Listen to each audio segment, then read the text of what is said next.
Cerams, ka viņiem nāksies padomāt par to, kā glābt šo te spēli.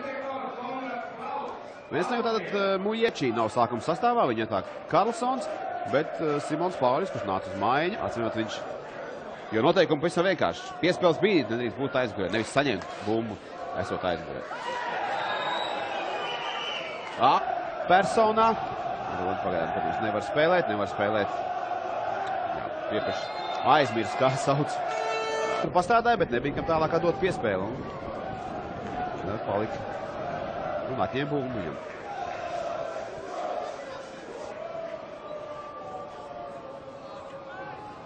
Tāds miers iestājies Ventspils stadionā. Var dzirdēt arī fānus, bet neteiksim, ka ļoti liels troksnis. Apspriesties. Tās bija tiešām bīstami. Mēģina Ventspils dubļot ausinīgi un precīzi nospēlēt tagad. Kaut kas jāizdomā, ko ar bumbu darīt. Nav jāgaida, kamēr Zviedrijas atkal pienāks klāt.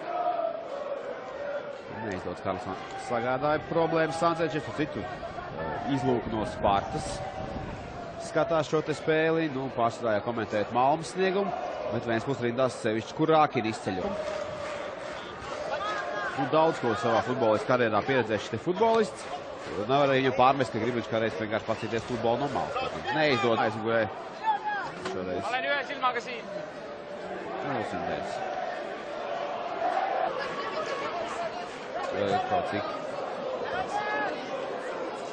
vienmērīgs, bet tomēr Daugavpilī Ventspilnieki divas iesit vārds kompensācijas laikā, un līdz pat vēl vienu epizodi. Neizdodas Ventspilniekiem nekā tik līdz soda laukumam. Vēl vienu maiņu gatavo Malme.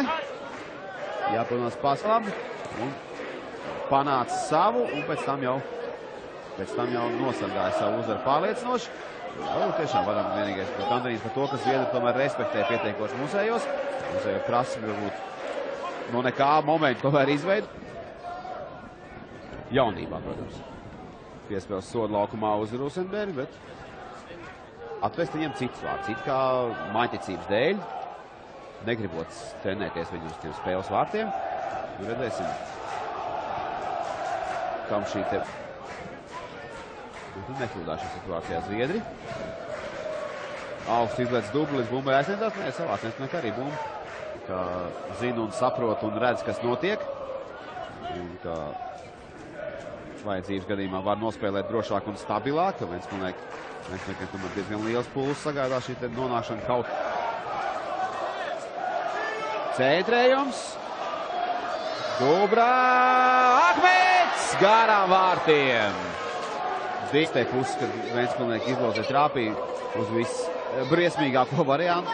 Ja, protams, bija 0-4 viesos, mājās kāds 1-1 varbūt labākajā gadījumā.